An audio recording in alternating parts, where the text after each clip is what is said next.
of the practice is all about attracting your ideal online client.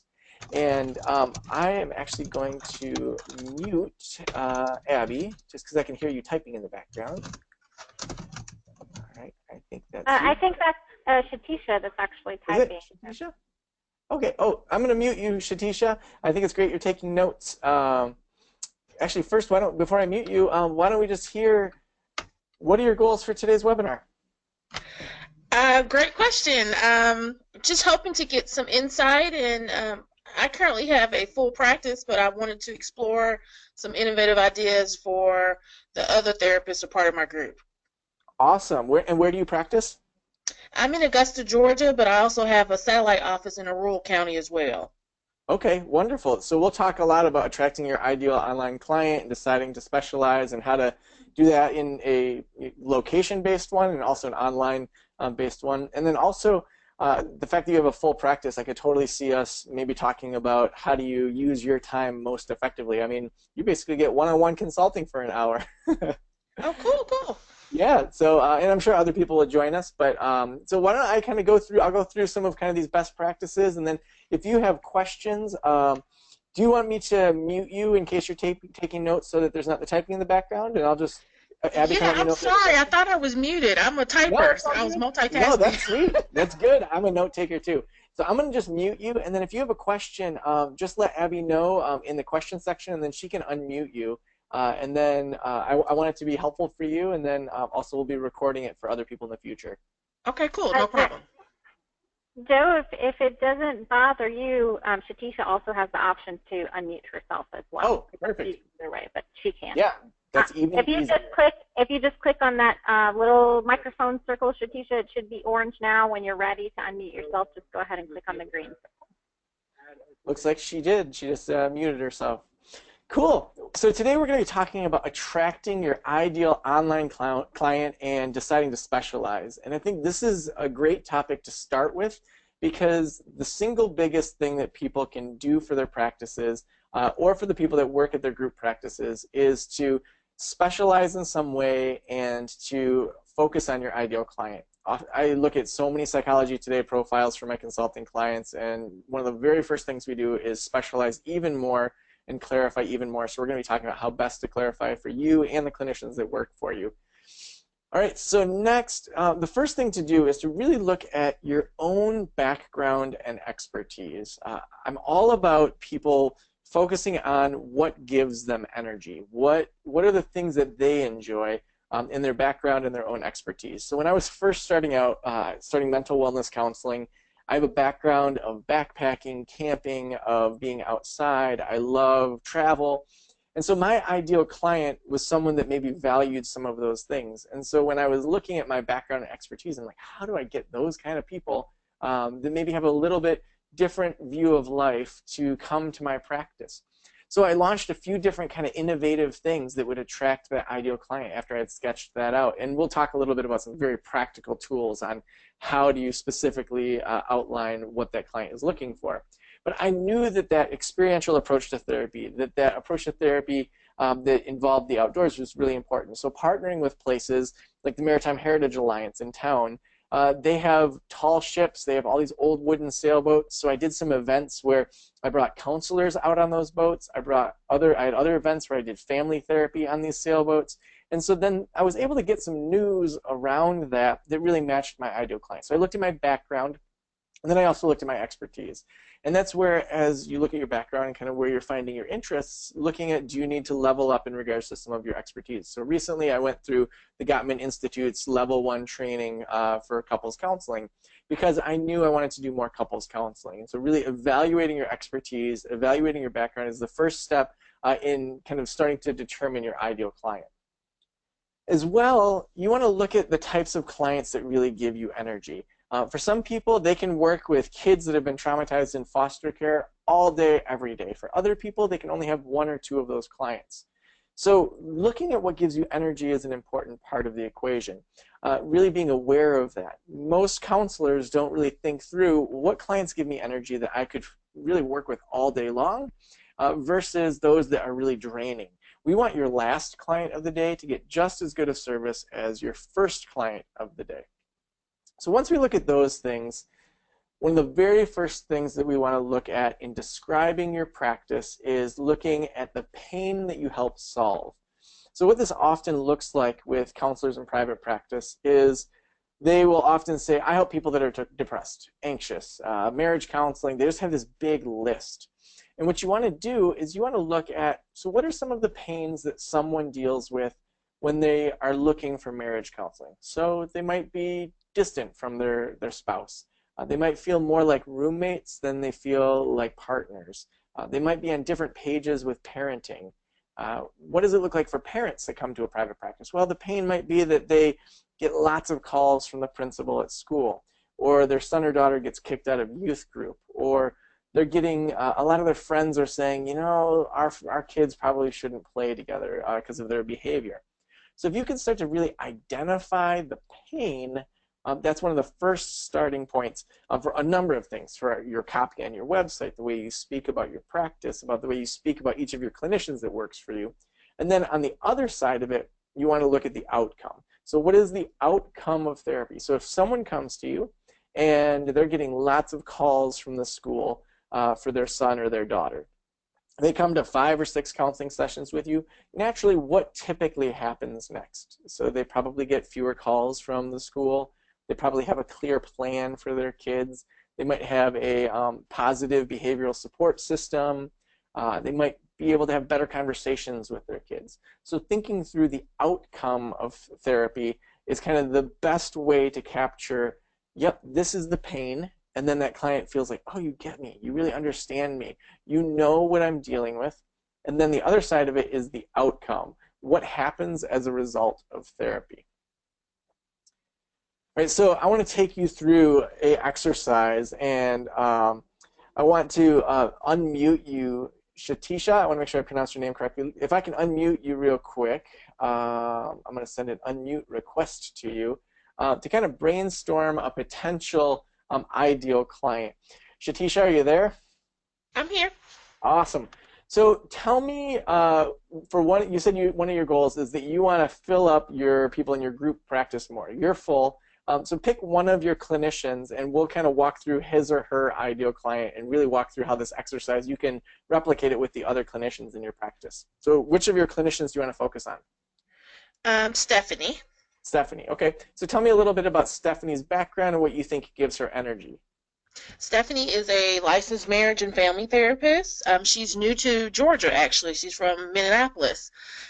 She's a registered play therapist as well, because I'm an RPT. And really just getting families on board with exploring a new therapist. In our area, I am known as the play therapist. So some families are very resistant to trying another play therapist in our practice. So they will actually stay on my wait list for months instead of just saying, hey, there's another therapist, play therapist on site. Why not explore that option? And are you guys... My specialty is known for trauma, so... Yeah, and do you guys take insurance, or are you private pay or mixed model? Mixed model. I like to have more than one stream of income. Sure, that makes sense. So one thing, just to quickly address, how do you, and this isn't so much around the ideal client, but how do you get more people in with the clinicians that you have instead of waiting on your wait list? And I learned this from Dr. Julie Hanks. She gave me this tip, and I've used it with my own group practice, because similar to you, everyone hears about Joe Sanok. They want to work with Joe Sanok.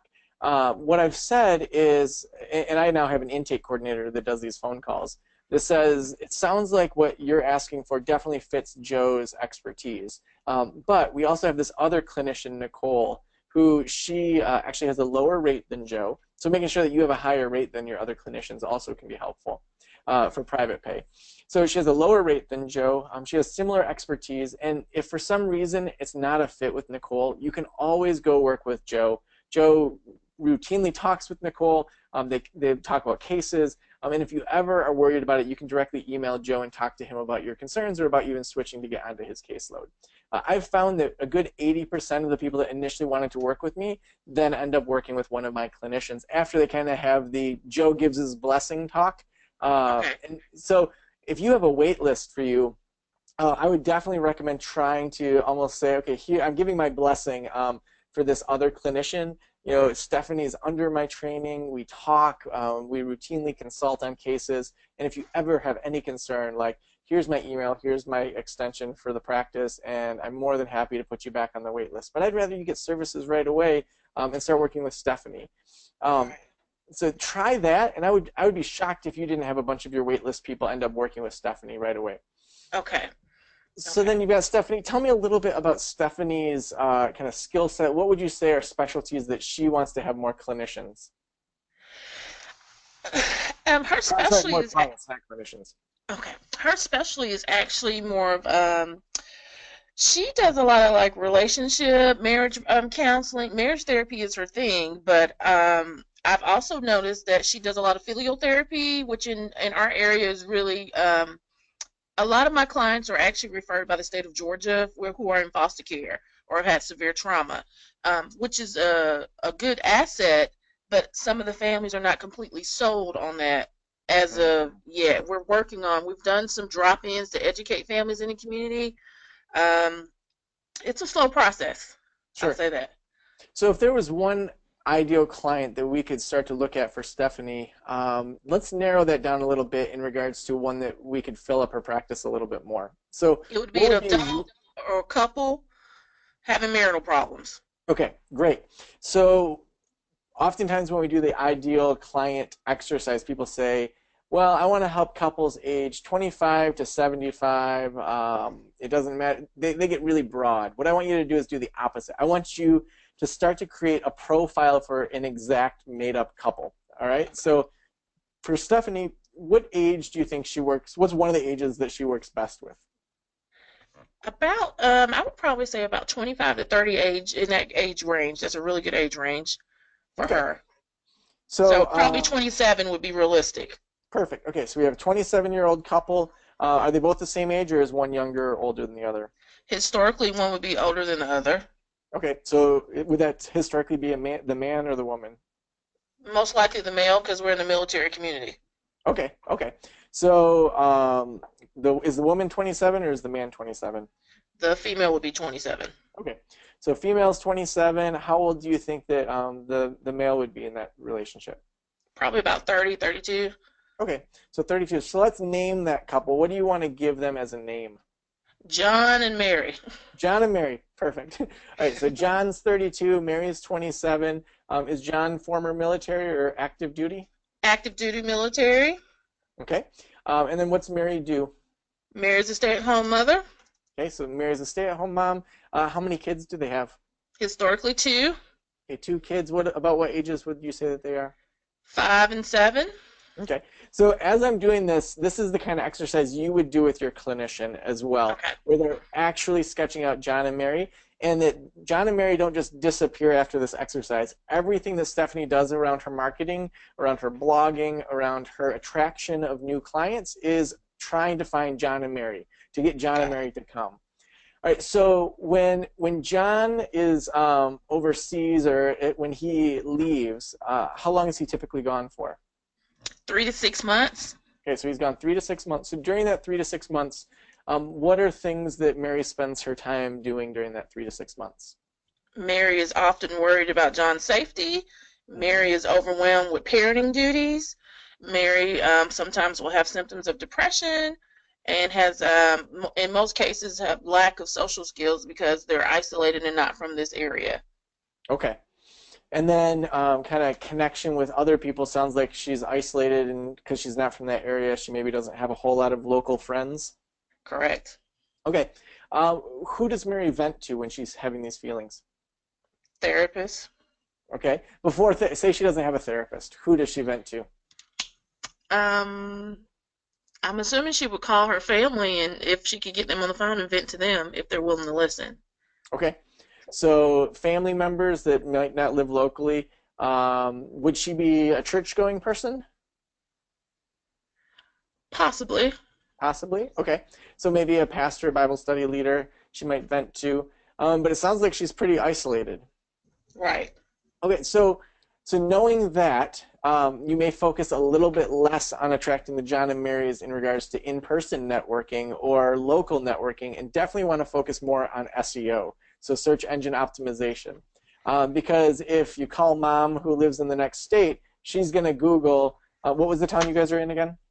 Augusta.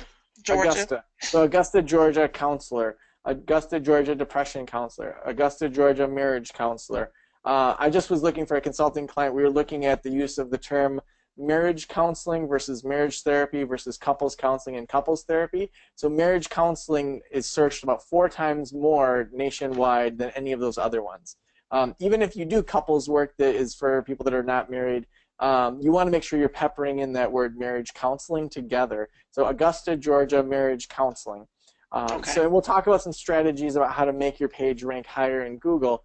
But what I'm kind of looking for is who would that ideal client vent to, and then how do we connect with all those people that they would vent to. So say you said, yes, she would probably go to one of the military spouses meetings, and she might go to this, and she might go to that. Then my antennas are going to go up differently and say, well, we've got to get Stephanie in front of those people. So in thinking about isolated spouses in the military, what are 1 or 2 events a year that they do attend?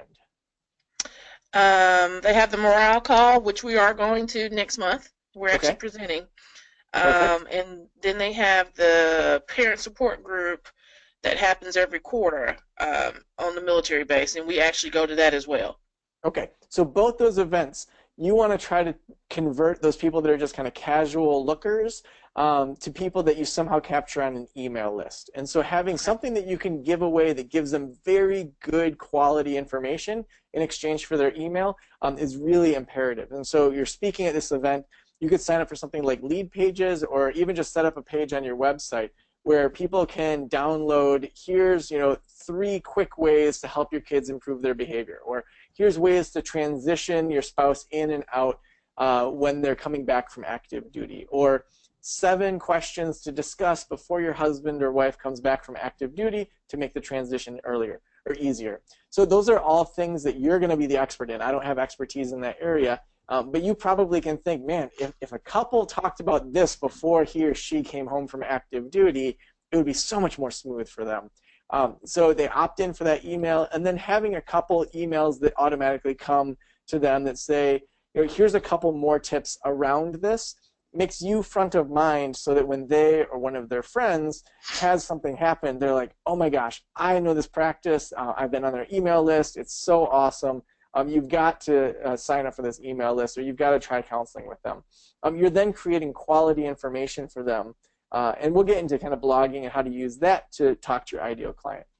But we want to know who we're trying to attract, so John and Mary. So tell me about John. When John is home, tell me what he's dealing with when he's home. Tell me what he's struggling with, and what's the tension between them as a couple. John, when he comes home, is normally not emotionally present. Historically, we're finding that they have symptoms or actually have been diagnosed with PTSD. John is not as engaged as a parent. If he is, he's very harsh and lacks that connectiveness to the child that he had prior to his departure. So when families come to us, there's this whole dynamic of engaging that we have to address and kind of deal with. The couple are primarily arguing because the wife historically will say she doesn't feel like her husband is present or attentive anymore, and the dynamics between the two is totally different. And then historically we've had situations where the father will minimize the role of the mother because she does not work and she's been at home for several months doing nothing, supposedly. Right. So a couple other things that come to mind as you speak. So when someone's isolated and a stay-at-home mom, what do they spend their time doing in regards to when the kids are in bed and they're done with the laundry, they're done with keeping up with the house, and they have some free time? Where do they spend that free time?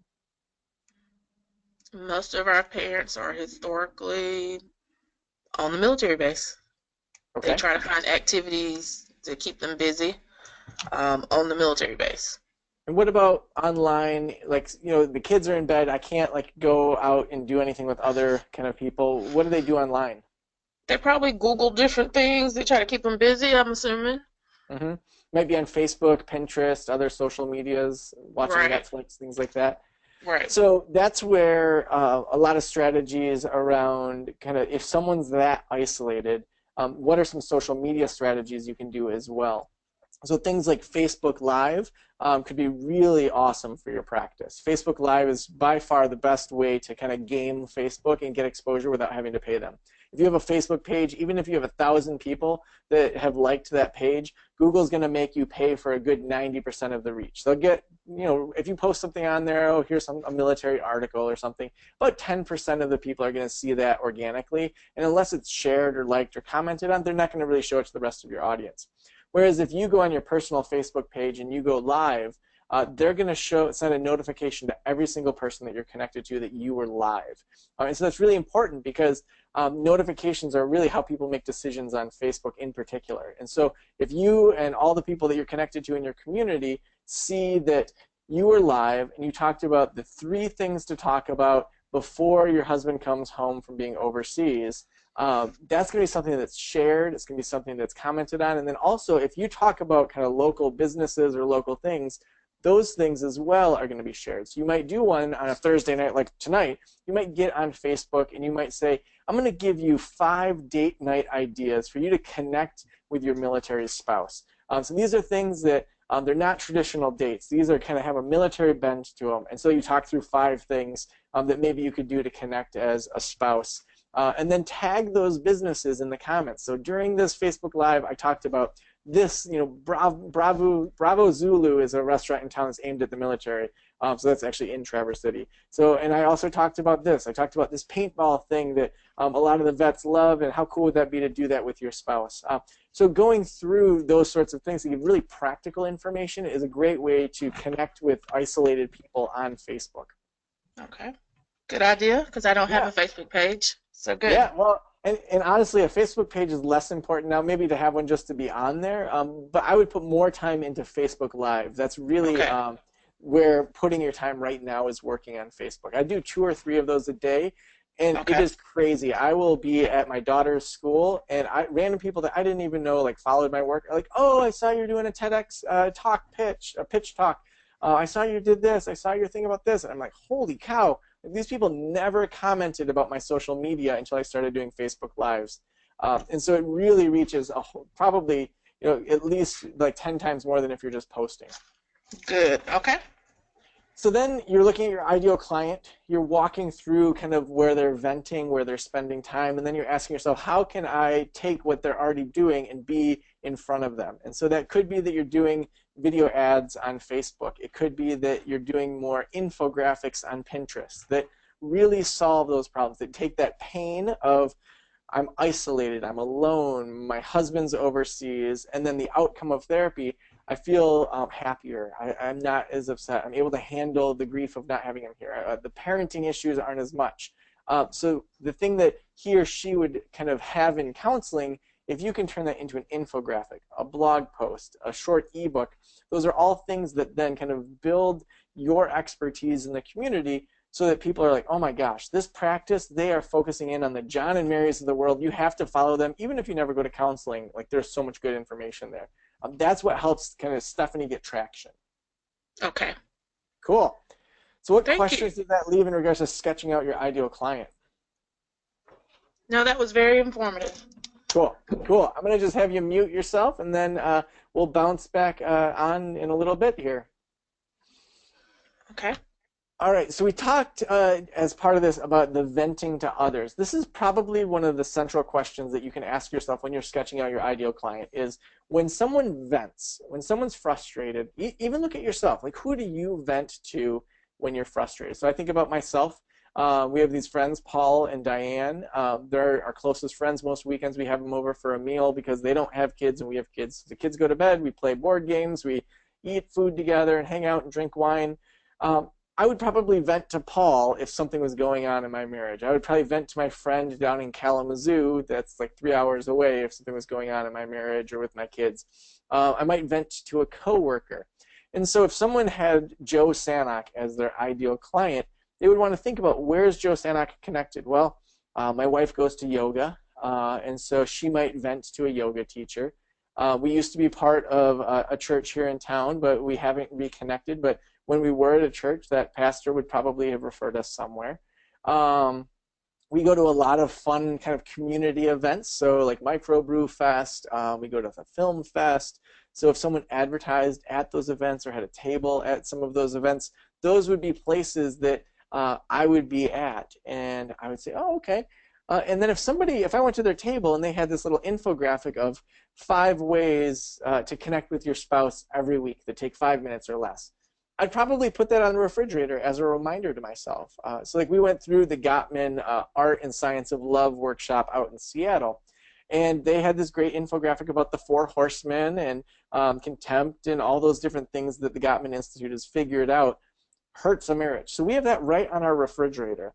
So when we have marriage questions, when we are struggling in our marriage, we go to the Gottman website. We Google the Gottman method because that research is top of mind for us. And so then we're going to also Google Gottman certified therapist if we ever wanted marriage counseling, which we have had in the past, but right now we're not in. But if we were looking for someone, we would value someone that has some Gottman training. So that's where if someone has had, say, Gottman training, they better be doing some good SEO so that they rank #1 if Joe Sanok Googles Gottman trained therapist in Traverse City. So let's talk about your website optimization. When you're looking at online clients, beyond just in-person counseling, you really got to optimize your website beyond just your city. And so you want to make sure that you're optimizing the content so that it's Michigan counseling or Michigan online counseling, and that you have pages and blog posts that all link back using that keyword. When we think about a web page, each individual page of that web page is like its own website. And Google's going to rank each page by itself. So if you have one that's your state and then the word counseling and then the words online, that's going to make it easier for Google to know that you do online counseling in your state. You want to look at statewide. Of course, look at where you're licensed. In most states, you can't do counseling in their state if you're not licensed in that state. If you're crossing state lines, of course, you got to make sure of all of that. But one thing a lot of people don't think about is doing counseling with people outside of the United States. Like, just take example, India. The average amount of counselors per, I think it's 1 counselor per, I think it's 3,000 people. Clay Cockrell, who has onlinecounseling.com, which is a directory for online counselors, talked about how few counselors there are in India and how many people speak English there and are looking for a quality counselor. So just doing some marketing to India if you have an online counseling platform. So you're all using WeCounsel. So reaching out beyond just the United States and beyond just your own state is a great way to build your practice as well. So you want to optimize it. You want to be writing blog posts that focus on your ideal client's pains. So we were just talking about Stephanie, who wants to attract John and Mary. Those are her business avatar or her ideal client. So Stephanie would want to write a blog post that's really written to her ideal client. So it might be 7 tips to help married couples reconnect. And that's going to be the web page that she writes blog posts and keeps sending links back to. And the way you're going to do that is you're going to have all these other blog posts that are about, military spouses and all the kind of different venting brainstorm that we already did. And then in her bio, you're going to say, Stephanie helps couples where one spouse is in the military to find more peace within their family. She does, and then you're going to do counseling in, and then you're going to do your city, and then next time you're going to do military marriage counseling, and the next time you're going to do marriage therapy. So you're going to change up the keywords based on your town, based on marriage counseling, couples therapy, that are all linking back to that original article. So when you do that, what that does to that article is it keeps getting all these links as well. So that's where you're going to be blogging to people's pain. Oftentimes there's just all these kind of like artsy blogs, which is fine, except it doesn't really serve the purpose of getting more clients. It ends up becoming a really big waste of time.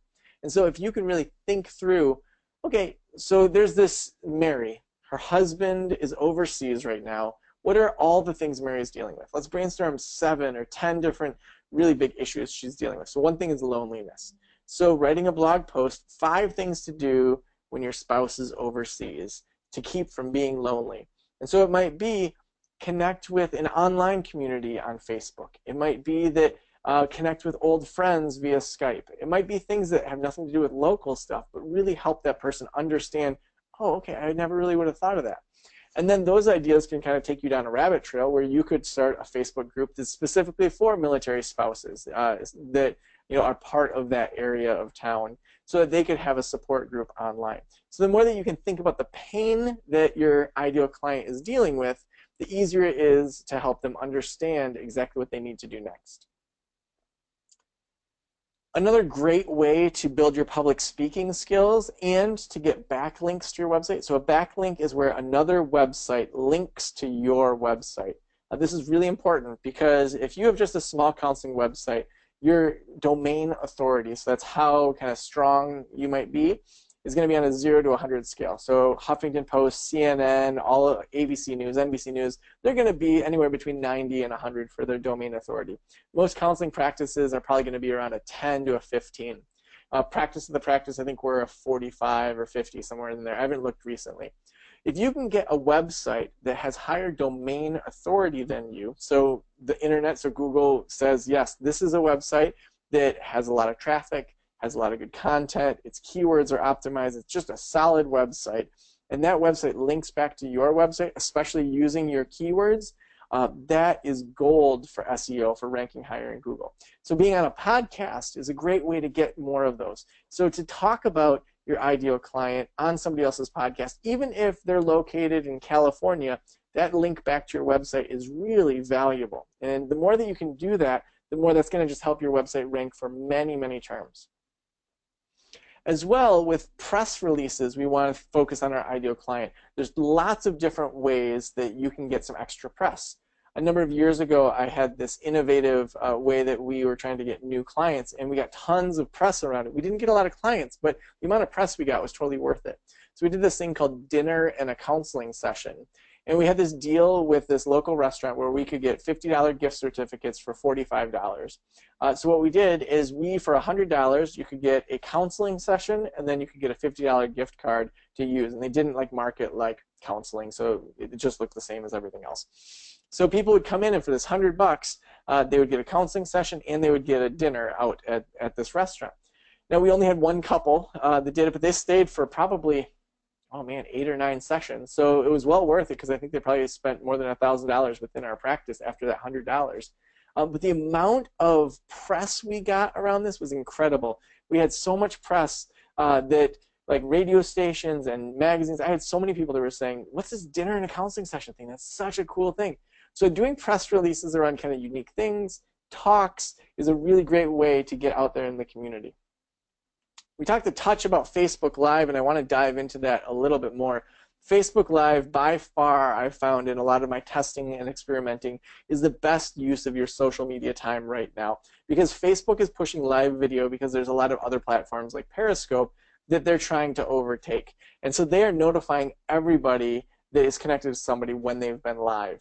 And like we were talking about earlier, if you can have a Facebook Live that's really focused in on what you're trying to attract to your practice, it sets you up as the expert. A couple things that you want to do when you do a Facebook Live. If possible, you want to use your computer rather than your phone because it'll be less jiggly and have usually better quality. So most computers, especially Macs, have a really high resolution, crisp video built into the Mac. And if you don't have a Mac, then you probably have a good video within your computer also. You want to use headphones or a quality mic. So I'll either use this, I'll use my just earbuds that I have, or I have the AT2020, which is an Audio-Technica mic. It's about $100. You can get it on Amazon. It plugs directly into your USB. That's a great way to have better quality audio. Better audio, often people assume then better video. So kind of that's some of the infrastructure. You also want to make sure that you have a lot of light coming on your face. So if you can stand by a window, if you can turn a light on and have it kind of going on your face, you don't want to be this dark, shadowy person. You want to be clear. You want to have a shirt on that looks really, you want to have a shirt on. You want to have a shirt on that looks good on camera and isn't too distracting with too much pattern. And then you want to say for your Facebook Live, all you're going to do is you go on Facebook, you go to the update your status, and then you'll see a spot where it says go live. All you do is click on that, type in what you're going to talk about. And so it might be 3 things every military family needs to talk about. And so you kind of have a couple notes for yourself, and then you just want to talk like a normal person. Get in front of the camera and just talk as if you're talking to John and Mary. So John and Mary, it's tough. It's really tough to be in the military. You've got often a stay-at-home mom with kids and 2-year-olds, 5-year-olds. They're kind of crazy at that age, aren't they? So then you've got, your spouse goes overseas and they have spotty service and being able to support, and then when they come back, it's like you've gotten your routine. Today, I'm going to just share with you 3 conversations to have while your spouse is gone to make that transition back easier.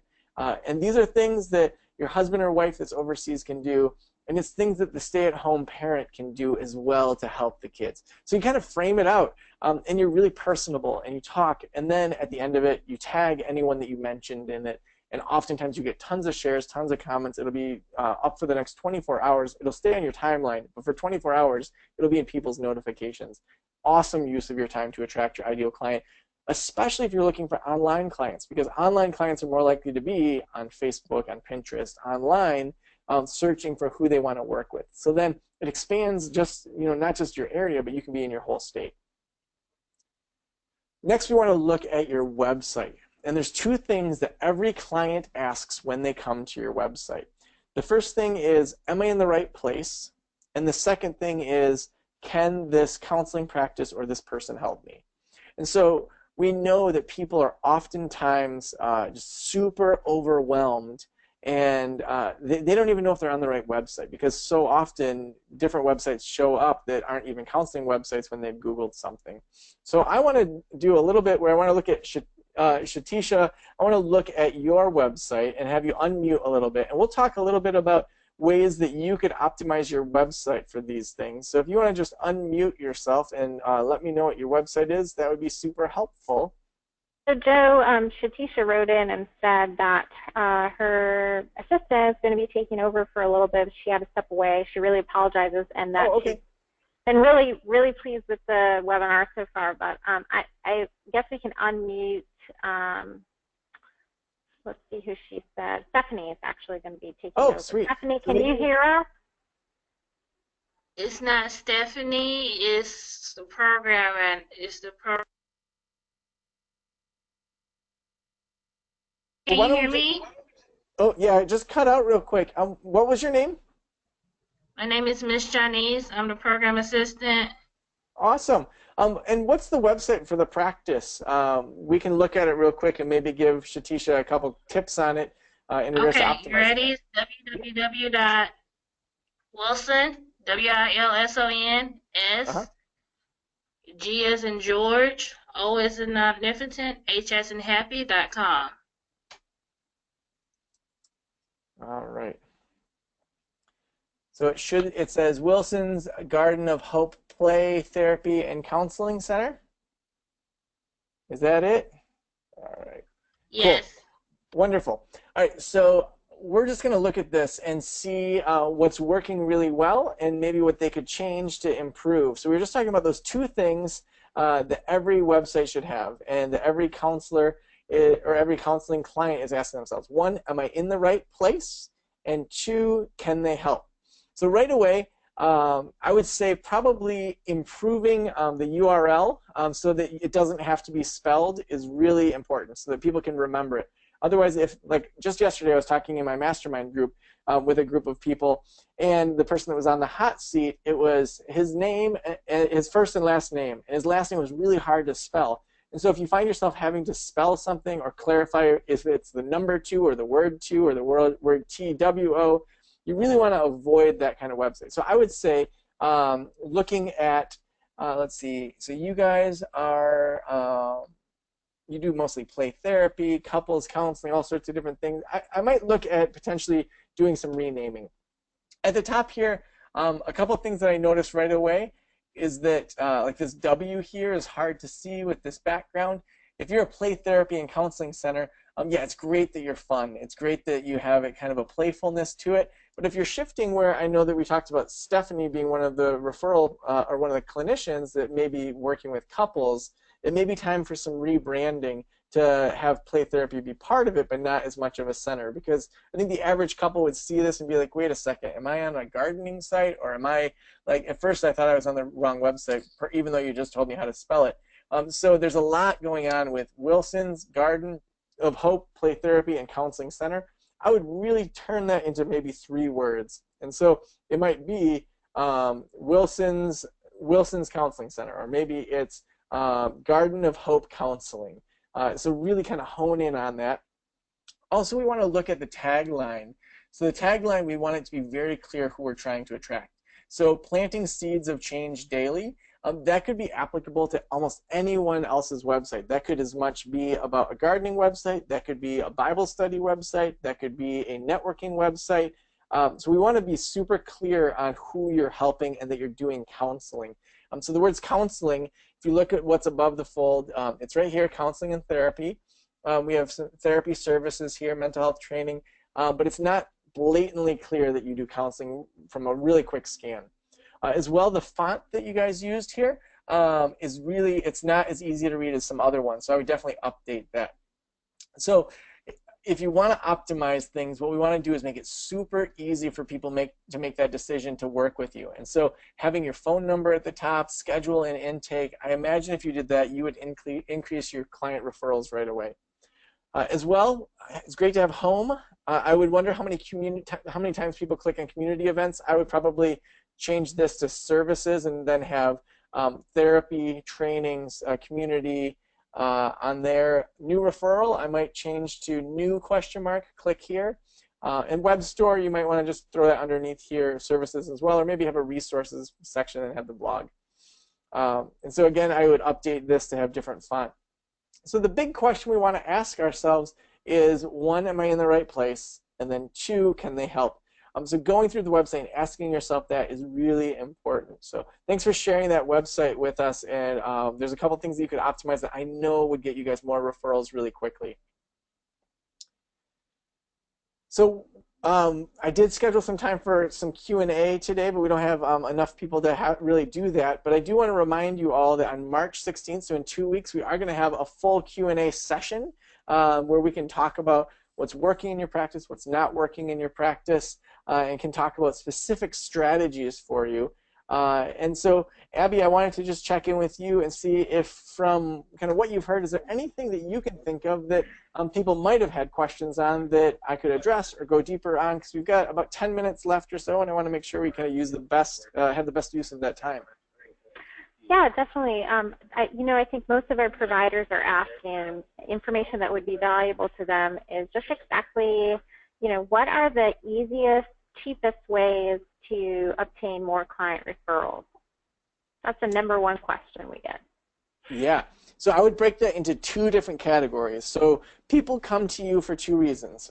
They have one, it's that somebody they trust, that already trusts you, recommends you. And so on that side, we'd want to look at spending more time networking. So that's not going to cost you a whole lot of money. You might grab a coffee and bring it to somebody's office. You might pick up a kombucha or something like that. So the more that people know you and trust you that are just in your community or are in your state, if you're doing online counseling, that's really an important way to kind of distinguish yourself. So reaching out to people online, if you're looking at kind of doing online counseling throughout the whole state, making sure people know you, they know your expertise. A cup of coffee goes a long way. And even if you're traveling, at a different part of the state, look to see who you could connect with, especially if you're wanting to grow the online side of the practice. So building the amount of people that trust you, know your expertise, is on that kind of trust blessing side where someone says, I trust Joe Sanok, you got to work with him. The other side is people do just a totally blind search. So that's going to be where somebody just types into Google Traverse City Counselor or online counseling in Michigan. And that's where you really want to put a lot of those strategies that we talked about of optimizing your website, regularly blogging, and by regular I mean at least once a week you want to probably have a blog post going live that's at least 500 words long that you're focusing on the keywords that you want to rank for. Linking back to all those blog posts, kind of the average counselor oftentimes doesn't use header ones, they don't use bullet points, they don't use numbers. It's just one big essay. People scan blog posts, they don't read them at first, and so if it's like a big block of text, that's not going to help anybody. And so breaking it down into short paragraphs that have clear headers, that are easy to scan, that's going to help you rank higher in Google, as well as going to help your clients make that buying decision. Again, I think Facebook Live right now is probably the best thing that people can do, and it's totally free. You're in front of all of your Facebook friends, and then they may share it with people. And so that's probably the best use of people's time right now if they're on a budget. Awesome. Thanks for that answer. I know that's going to help a lot of our providers. I think the second most widely asked question is about how, if I'm not a technologically savvy person, and I know we're going to be talking about this in a few weeks, so maybe this could be a little teaser for that, but what's the easiest way to go about building a website? Do you recommend one host over another, and what factors went into your decision to choose one? Yeah. So I actually did a whole 5-day podcast all about this. So people can first go to websiteroundtable.com. And I started from the premise as if people know nothing. Like they don't even know what a URL is. They don't know the difference between hosting and WordPress and Squarespace and all that. So I would start there. We then took all 5 days of that and did a 50-page ebook all about what you need to know about websites. So it walks you through how to look at bootstrapping a website if you totally have very little money and you just want to pay $5 a month for hosting and you want to build everything yourself.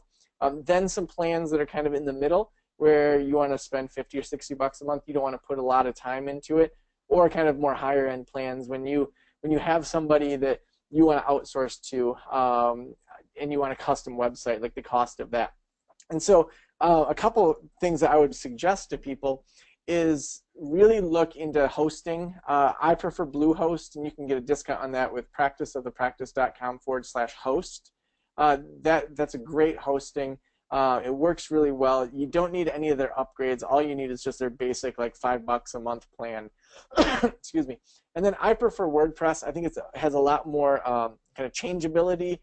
It also makes it easier to when you want to update your theme on your website and make it look different. It's just like single click, it switches over, and you just gotta do that. So that's pretty easy to do. When it comes to technicalities, though, I think it's important to ask yourself about the use of time. For years, I bootstrapped it and did it all myself. And when I paid a designer, I think I paid him $500 to update my website and have a better theme, and also like integrate my logo. My traffic went through the roof. And so it kind of goes back to looking at what's your average client worth. So say your average client comes 6 times and you charge $100 a session. Your average client is worth $600 then. And if you can attract one more client by investing $600 one time into making your website look better, that's a great use of your money. And if you could be sitting in a counseling session and paying somebody, $25 an hour to work on your website while you're making $100, that's a great use of your time as well. And so oftentimes as therapists, we have a lot of these money issues where we're kind of so worried and so scared about spending money, but what actually needs to happen is we need to look at our use of time. And we need to look at how well kind of oiled of a machine we are, and why are we spending time working on certain things. Abby, I was just at the dentist on Monday, and I was thinking, I think it was like $160 for my cleaning and the dentist and all of that. And you think about a typical dental office, and it's usually pretty quick churning, but you think about how many clients they see, and yeah, a dentist only pops in for 15 minutes with each person, but the amount that they make per client per year is way less than oftentimes what we would make per client per year. Because if someone comes 10 times at $100, that's $1,000 a client. And so we oftentimes don't reinvest that money to really have that professionalism, and that's what I love about your professional package. So putting that money sometimes into your website, having somebody do it, and into some of your marketing and branding, and paying for a little nicer cards. Go through Moo and get a discount on that through my website, or don't just get the cheapo Vistaprint ones that are free or super cheap. When you do that, it's a great investment of your money because it makes you look better, and then you attract kind of more of your ideal client as well. Well, I really appreciate you joining us today, Joe. We are going to be doing another session here in 2 weeks, a Q&A session for anyone who wants to attend. So we hope that all of our providers do come. It's going to be almost like one-on-one advice from you, so that's awesome. Yeah. And we'll be doing these on a bi-weekly basis. So you have to be a part of the professional plan to have access to these exclusive webinars. So we encourage you to sign up for that plan by visiting www.wecounsel.com, and thank all of the people who attended today. And we will be in touch for details about the next webinar. So thanks, Joe. Awesome. Thank you so much. This has been fun. Absolutely.